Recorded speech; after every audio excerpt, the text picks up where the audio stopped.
A scene that hasn't changed for centuries, a scything competition in a Transylvanian meadow judged by a prince. Prince Charles has been visiting since 1998 and has 2 houses here. He's adamant this isn't a piece of Ruritania, but an important part of protecting this area's traditional approach to both nature and agriculture. I happen to think the small farmer, the smallholder, is absolutely crucial to the maintenance of food security. It can't all be done by gigantic corporations and agribusinesses, which, some of them try, but a lot of them are not interested in biodiversity or culture or village or rural communities. And I still think that we've witnessed in the UK the depopulation of the countryside, the disappearance of so many family farms, the effect it's had on the countryside, on the wildlife, everything.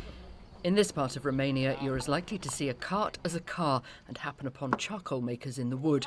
This old-fashioned approach, where many farms are tiny and farmers part-time, is just a pragmatic way to survive. But it's protected internationally important meadows. This is the biodiversity that the Prince is so keen to protect here in Romania. It's a traditional hay meadow. The villagers cut it, dry it and feed it to their animals over winter. But it can only exist if people stay in these rural communities. But increasingly young people are leaving for the cities and to work abroad. They go there because they have what to study there. They go more to do their studies there. But some of them come back.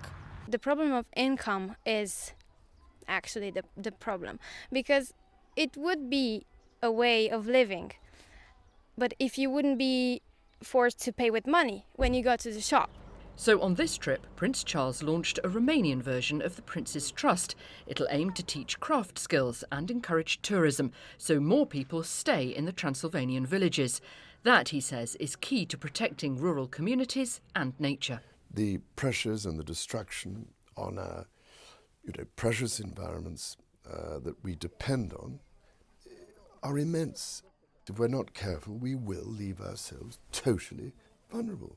And if the global temperature goes up by more than 2 degrees, then serious things will happen. It'll be much more difficult to produce food apart from anything else. That's why I mind about helping to maintain nature's own economy, which we forget is absolutely central to maintaining our own human economy.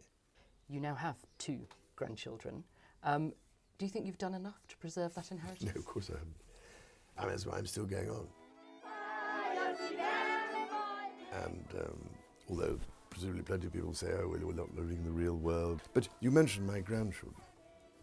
And that's entirely why I'm trying to do all this, because I mind about the future for your grandchildren as well as mine and lots of other people. Progress for these villages could mean the loss of some of their traditions. Prince Charles hopes to persuade them and the rest of us that some things are worth conserving. Charlotte Smith, BBC News, Transylvania.